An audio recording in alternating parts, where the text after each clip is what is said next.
நேற்று டே 4 முடிகிறப்ப கடைசி ஓவர்ல யாரும் எதிர்பார்க்காத பரபரப்பான உச்சக்கட்ட சண்டை மோதல் மாதிரியான சம்பவங்கள் நடந்திருக்கு. முக்கியமா அம்பையர் அப்படிங்கிறவங்க கரெக்டா நடுநிலையா இருக்கணும். ஆனா அம்பையர் அவங்களே ஒரு சில விஷயத்துல சதி வேலை நம்ம இந்தியாவுக்கு எதிராக செஞ்சிருக்காங்க. இதனால களத்திலேயே KL ராகுல் பயங்கரமா கோபப்பட்டு கொதிச்சு போயிருக்காரு. மேலும் பென் ஸ்டோக்ஸ் அவரும் சும்மா இல்லாம KL ராகுல், பென் ஸ்டோக்ஸ் 2 பேருக்குமே கடைசி ஓவர்ல கடைசி நேரத்துல பரபரப்பான சண்டை நேற்று நடந்திருக்கு. ஸோ அந்த வகையில் ஃபர்ஸ்ட் இன்னிங்ஸில் நம்ம இந்தியா 387, அதே போல் இங்கிலாந்து 387, இரண்டு அணிகளுமே சமமான ரனில் தான் ஆல் அவுட் ஆயிருந்தாங்க. அதுக்கப்புறமா இரண்டாவது இன்னிங்ஸை துவங்கின இங்கிலாந்து அணி நேற்று டீ பிரேக் வரைக்கும் ஒரு மாதிரி சுதாரிச்சு கஷ்டப்பட்டு விளையாண்டுட்டு அதுக்கப்புறமா பொட்டுன்னு எல்லா விக்கெட்டையுமே இழந்துட்டாங்க. ஆனாலுமே 192 ரன்கள் மட்டுமே இங்கிலாந்து அணியால் எடுக்க முடிஞ்சுது. ஸோ நம்ம இந்திய அணிக்கு கையில் டே 4ல் ஒரு 20 ஓவர், அதுக்கப்புறமா டே 5 முழுசாக இருக்குது. அதனால் 192 ரன் ரொம்ப பெரிய டார்கெட் கிடையாது. நிச்சயமா இந்தியா இதை எடுத்துருவாங்க, அசால்ட்டாக ஜெயிச்சிருவாங்க அப்படின்னு தான் எல்லாருமே நினைச்சாங்க. ஆனால் அங்கே தான் பார்த்தீங்கன்னா அம்பையர்கள் அவங்க கொஞ்சம் சதி செய்தது, அதே போல் இந்திய அணிக்கு எதிராக நடந்த பல விஷயங்கள் இந்திய அணியின் வெற்றியை தற்போது இந்த மேட்ச்ல ஒரு கேள்விக்குறியான விஷயமாக மாற்றிருக்கு. அதாவது 193 ரன் டார்கெட்டை சேசிங் பண்ண வந்த நம்ம இந்திய அணி பக்கம் மீண்டும் SSC ஜெய்ஸ்வால் ஒரு பொறுப்பில்லாத பேட்டிங்கால கேட்சை கொடுத்து அவுட் ஆகி போயிட்டாரு. ஆனால் KL ராகுல் ஃபர்ஸ்ட் இன்னிங்ஸில் எப்படி விளையாண்டாரோ அதே மாதிரி இரண்டாவது இன்னிங்ஸ்லையுமே நம்ம இந்தியாவை காப்பாற்றுற மாதிரியான ஒரு பேட்டிங்கை வெளிப்படுத்தினார்.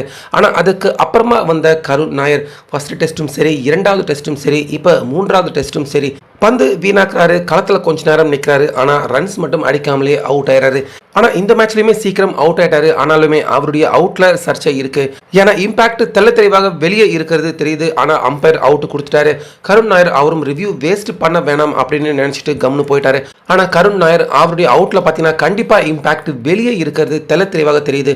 அதே மாதிரி தான் அடுத்ததாக வந்த ஷூப்மன் கில், அவருக்கு இம்பாக்ட் அவுட் எல்லாமே கரெக்டாக இருந்தாலும் கேட்ட உடனே அம்பையர் கொடுத்துட்டாரு அவுட்டு. ஆனால் நம்ம இந்தியாவுக்கு இந்த மாதிரியான கேட்ட உடனே டக்குன்னு அவுட்டு கொடுக்குற LBW வாய்ப்புகள் அம்பையர் நம்ம இந்தியாவுக்கு தரல.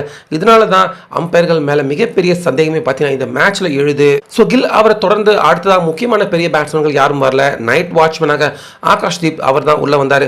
ஆகாஷ்தீப், KL ராகுல் 2 பேருமே இன்னைக்கு டே 4 கம்ப்ளீட்டாக பண்ணிடணும், அவுட் ஆகக்கூடாது அப்படின்னு பொறுமையாக விளையாண்டுக்கிட்டு இருந்தாங்க.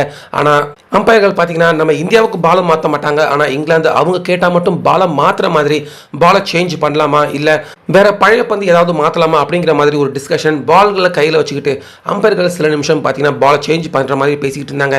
இதை பார்த்த KL ராகுல் பார்த்தீங்கன்னா அம்பையர் கிட்ட போய் அவர் பாலை கண்டிப்பாக சேஞ்ச் பண்ணக்கூடாது அப்படிங்கிற மாதிரி ஏதோ அம்பையர் கிட்ட சில வார்த்தைகள் பேசியிருக்காரு.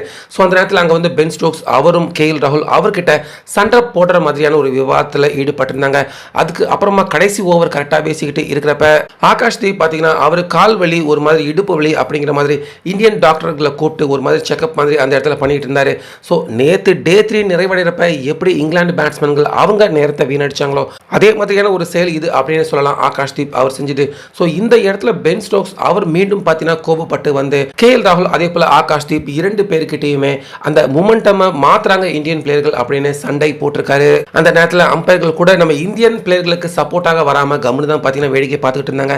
ஸோ ஓவராலாக டே 4 நம்ம இந்தியாவுக்கு ரொம்ப மோசமான டே 4 இருந்திருக்கு. நாளைக்கு டே 5 பரபரப்பான 5வது நாள்.